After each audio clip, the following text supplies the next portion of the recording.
कमरिया तनी जाता हो ए बबुआ के पापा ए कमरिया तनी जाता हो ए बबुआ के पापा।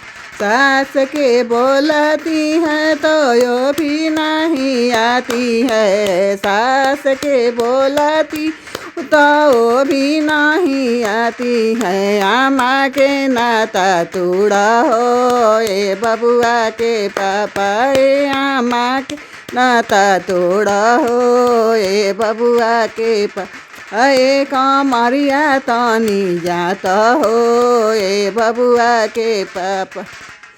गोतिन के बोलाती है तो वो भी नहीं आती है, गोतिन के बोलाती हूँ तो वो भी नहीं आती। भाभी के नाता तूड़ा हो ए बबुआ के पापा ए भाभी के नाता तूड़ा हो ए बबुआ के पापा। ए कमरिया तनी जाता हो ए बबुआ के पापा।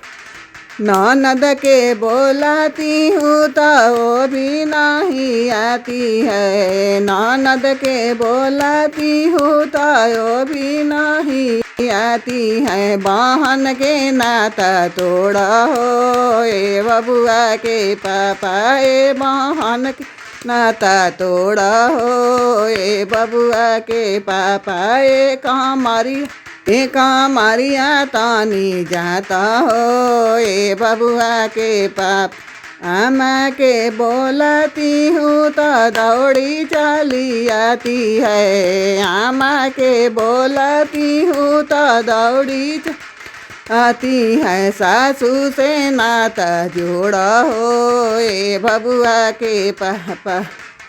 भाभी के बोलाती हूँ तो दौड़ी चली आती है। सरहज से नाता जोड़ा हो ए बबुआ के पापा, सरहज से नाता जोड़ा हो ए बबुआ के पापा। ए कमरिया तनी जाता हो ए बबुआ के पापा। बहन को बोलाती हूँ तो दौड़ी चली आती है, बहन को बोलाती हूँ तो दौड़ी चली आती है। साली से नाता जोड़ा हो ए बबुआ के पापा, ए साली से नाता जोड़ा हो ए बबुआ के पापा। ए कमरिया तनी जाता हो ए बबुआ के पापा।